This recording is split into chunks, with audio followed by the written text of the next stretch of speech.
তৃণমূলের অন্দরে ফের গোষ্ঠী কোন্দলের আগুন।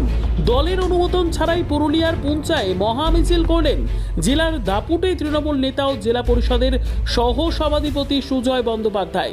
নতুন জেলা সভাপতির বিরুদ্ধে ইঙ্গিতপূর্ণ মন্তব্য করে জানিয়ে দিলেন তিনি এখনো আছেন এবং লড়াইয়ে আছেন।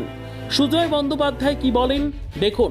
উদ্দেশ্য একটাই, আমরা আমাদের মাননীয় নেত্রীকে, যিনি সর্বস্তরে সাধারণ মানুষ, গরিব মানুষের স্বার্থে লড়াই করেন, তাকে আরেকবার চতুর্থবারের জন্য মুখ্যমন্ত্রীতে প্রতিষ্ঠিত করার লক্ষ্যে আজ থেকে পুঞ্চা ব্লক লড়াইটা শুরু করলো।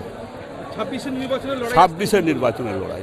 কিন্তু আমাকে দেখে আমরা মূলত দেখেছি বিগত কিছুদিন ধরে আপনি কার্যত দল থেকে বিচ্ছিন্ন হয়েছিলেন, কোনো কর্মসূচিতে আপনাকে দেখা যাচ্ছিল না।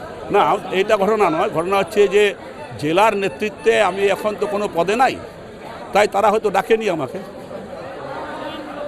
তাহলে কি এইটা কি আপনি কি বোঝাচ্ছেন যে পুরুলিয়ার পুঞ্চাতে আপনি কিন্তু শেষ কথা? বা না, এইটা বুঝাচ্ছি না। বুঝাচ্ছি আমি একটাই, যে আমার তৃণমূল কংগ্রেস কর্মীরা মমতা ব্যানার্জির সাথে আছে।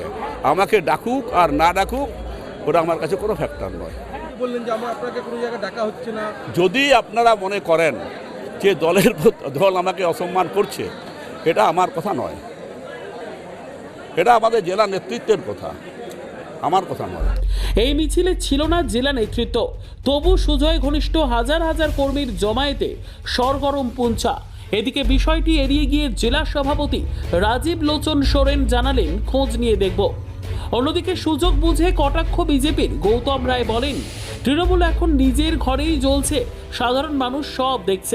দলটাকে মন প্রাণে করেছিল, তারা আর নেই। আমরাও বেরিয়ে এসেছি, সুজয় বাবুদেরও কোনো রাস্তা নেই। আর ভারতীয় জনতা পার্টি একটা সাংগঠনিক দল, এখানে সংগঠনেই শ্রেষ্ঠ, ব্যক্তিগত মানুষের কোনো জায়গা নেই। তাই এই দলটা করে আমরা অনেক সন্তুষ্ট আছি, আমরা ভালো আছি। আর যারা তৃণমূলটা মনে প্রাণে করছেন, তারা অসুস্থ রোগীর মতো জীবনযাপন করছেন, দলে তাদের কোনো জায়গা নেই। রাজনৈতিক মহলের মতে অপারেশন সিঁদুর কৃতিত্ব, ওবিসি সংরক্ষণ আর নিজের রাজনৈতিক বার্তা সব একসঙ্গে দিয়েই শক্তি দেখাতে চাইলেন সুজয় বন্দ্যোপাধ্যায়।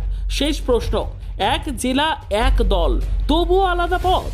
2026-এর আগে কি ভেঙে পড়বে পুরুলিয়ার ঘরোয়া তৃণমূল? তোরা যদি না আসে তো আমার কি বলার থাকে।